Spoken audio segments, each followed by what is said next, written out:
Welcome to the Performance Enhancing Podcast. It's like steroids for your brain.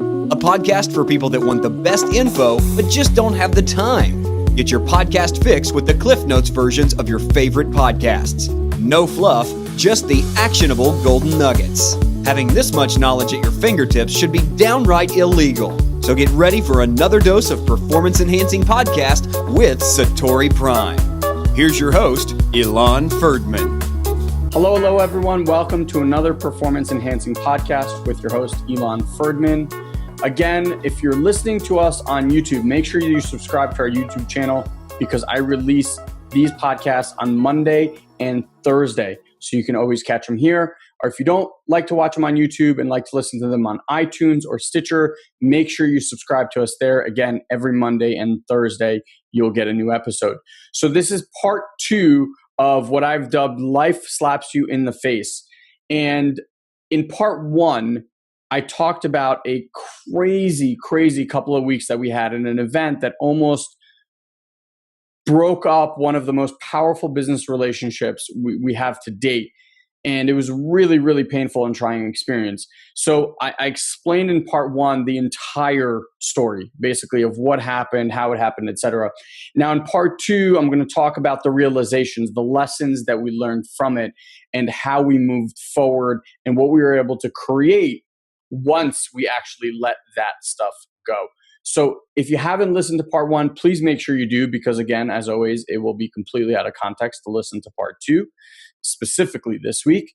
And if you have, enjoy part 2, because this is kind of where the whole thing comes together and I do a little wrap up at the end. All right. Talk to you guys real soon. Enjoy.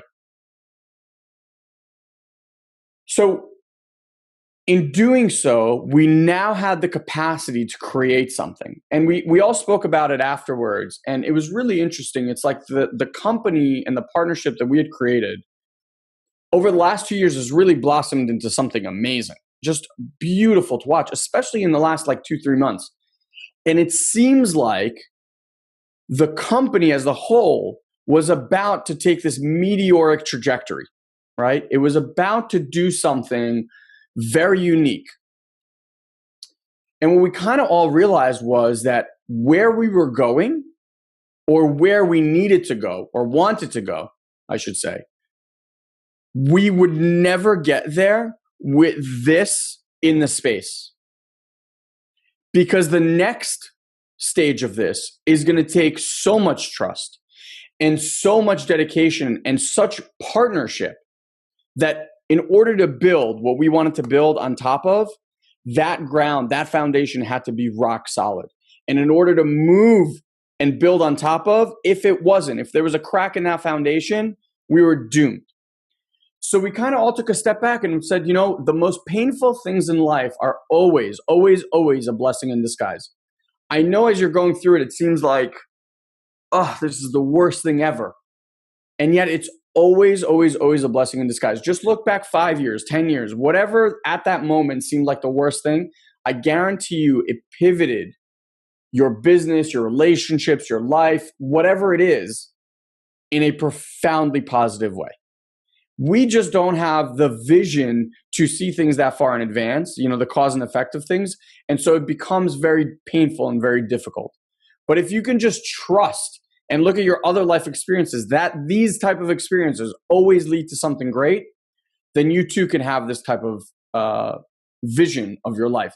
And so when we did take a step back, we all realized that we were about to go on a monumental journey of sorts. And this was something that just had to happen now in order to save millions of dollars potentially down the road and our relationships down the road, etc. So we finalized this, and we're still kind of in the finalization of it. But, basically I got my brothers back, right? The 4 of us are stronger than ever, in my opinion. And that led to an event that Guy and I just put on in London. And this was our 4th event, which we're privileged to run. It's one of the things we love to do more than anything. And what we teach there is basically the strategy of online marketing. So not the technical stuff. We actually do that in a series that comes after this live event, more in an online setting where we can really do screencasting and stuff like that. But really the strategy of what it takes to become a successful business online, both from the technical side and more importantly, the mental side. So one of the reason I'm sharing this whole story with you is because that's a massive lesson. Having the eyes to see these lessons, having the ability to take them in and not ask questions like, why me? Why is this happening to me? But asking better questions like, what am I supposed to learn from this? Who am I supposed to become from this? How will this help me grow? You notice how profoundly different those things set you on which path to answer?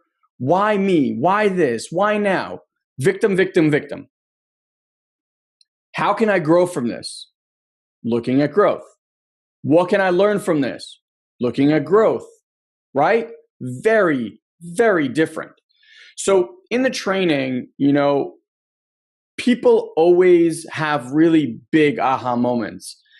And we had just come from having this really, really intense experience where we booked our flights, I think something like 5 days before the event, because we honestly didn't even know if we were going to show up. Because if this relationship disintegrated, it was done. It was done. We weren't going to show up. So having gone through this really, really intense experience and, putting everything back together, showing up at this event, clear, happy, alive, free, right? All of these things where it could have been really disgusting and heavy and not in the headspace to actually present. And people came back to us on both after day one and after day two. So it's a long day. It's pretty much from 9:30 to usually about 5:36. Lunch break in between, but long days, long sessions.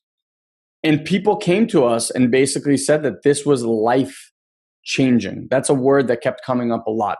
They thanked us and hugged us and bought us beers. But most importantly, I just kept hearing life changing. So I thought, wow, how amazing that we could basically go from having this insanely intense experience where we honestly didn't even know if we were going to show up, okay? To a week later, having an event where people's lives are so transformed by a 2-day event,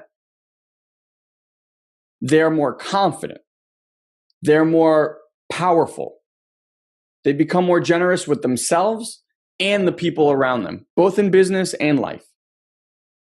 They become more joyful. And all of this out of us having this insanely intense experience where we literally thought our relationship was over. So a couple of things I want to point out there. One, your past has nothing, and I'm going to say that again, your past has nothing to do with who you are and who you show up as today. Nothing. Because if we had shown up to that event, carrying that baggage, carrying all of that stuff that had happened to us, we would not have been able to put on an event that changed people's lives. I shared this story at the event. I got this for the first time when I was in a seminar and an 82-year-old man stood at the end of the seminar. This was years ago. And basically, he hadn't spoken really all weekend. And he said, I just want to thank everyone. Thank everyone for sharing yourselves with me and sharing your stories.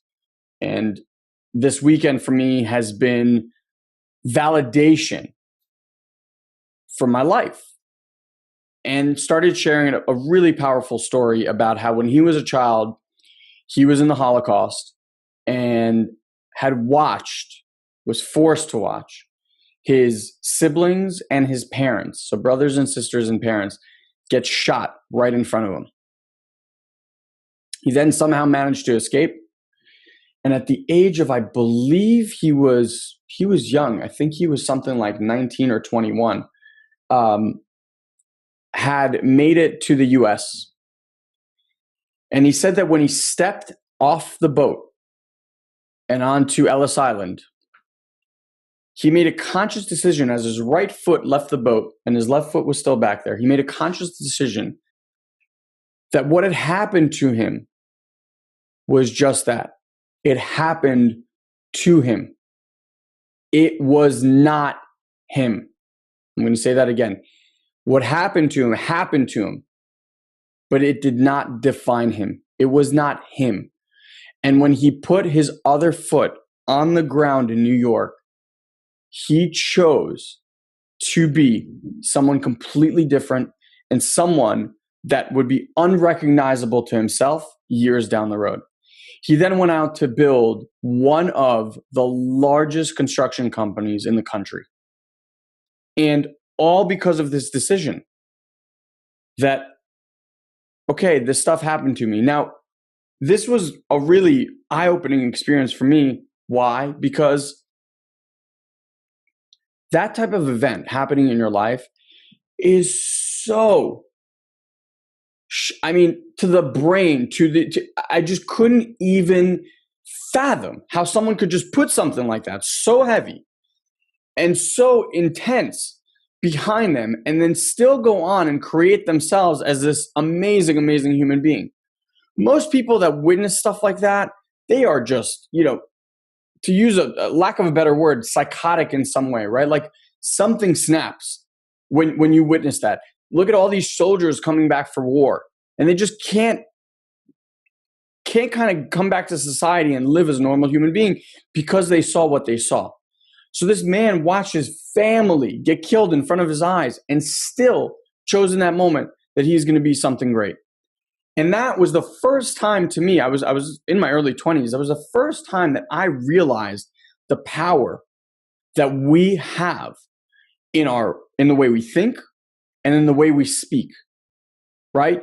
He could have complained for the rest of his life about that, and he would have been justified. There's not a single person listening right now or watching this that would not have agreed that what he had gone through was the worst atrocity a human being could ever witness.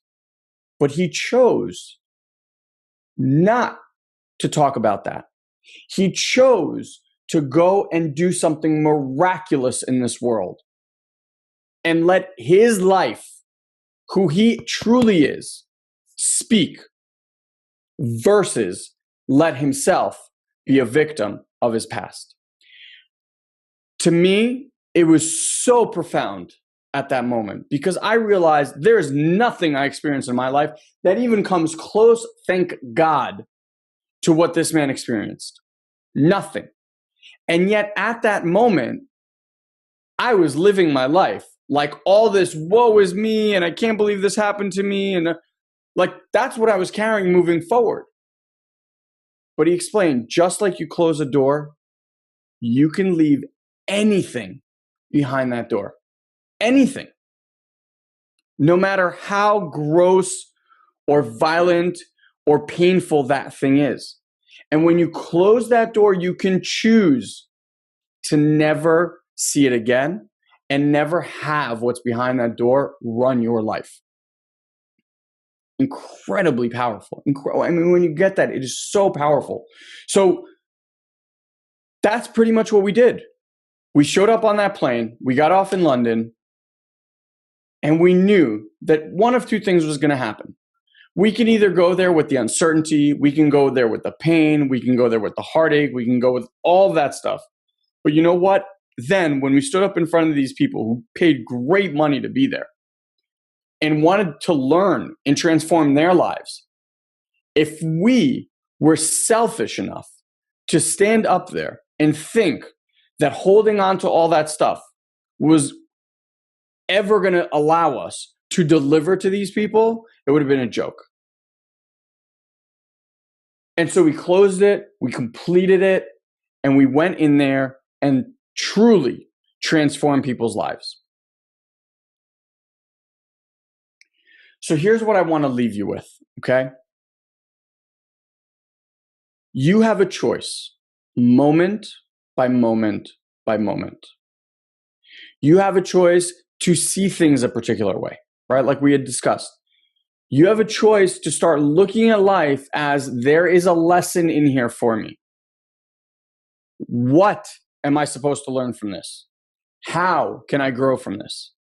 And when you do that, it will give you access to something.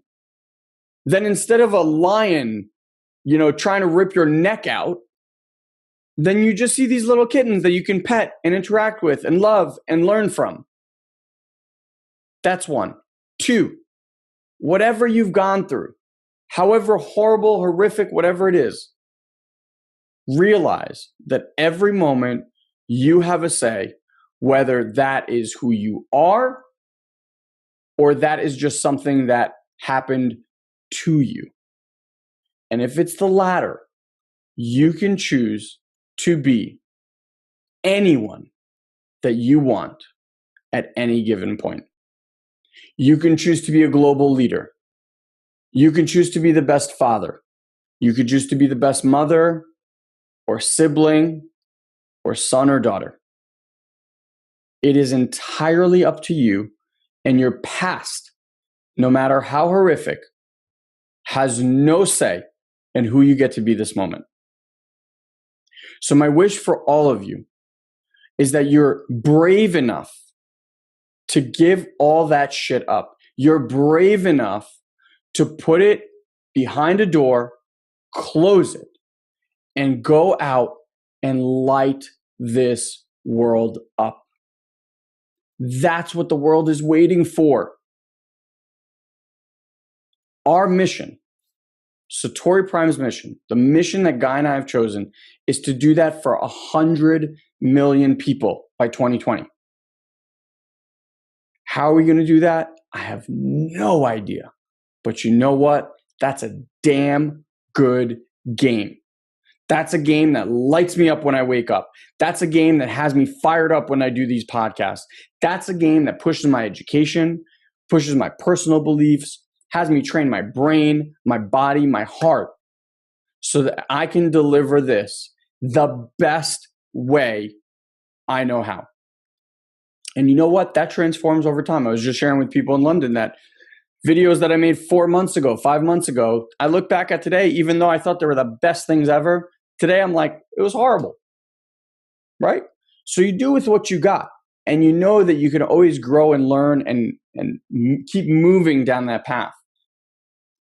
But I promise you that all of these things that you hold on to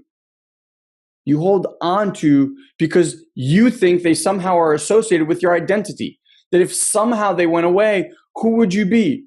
Well, I can tell you, you'd be a lighter, happier, more confident, more powerful, more self-expressed version of you. The real you. When people ask Michelangelo about how he created David, all he said was, I didn't create David. David was always in there. I just chipped away everything that wasn't David. Likewise, your life, whatever you're holding on to, is just weighing you down. It's just stopping the real you from actually showing up. And what the world is waiting is for the real you.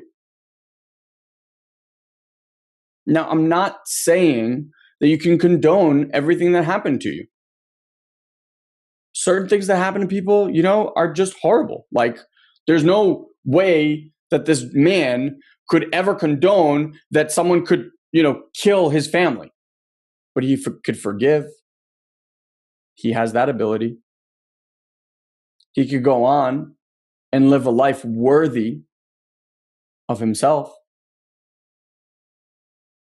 How would that show up in your life? What would that look like? That's what we're waiting for.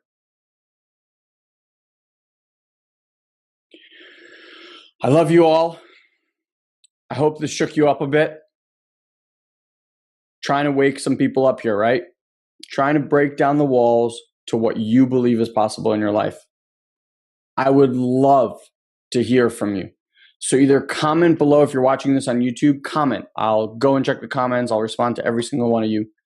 So comment below the YouTube video or just head over to iTunes and leave us a comment. Let me know what you took from this specific episode.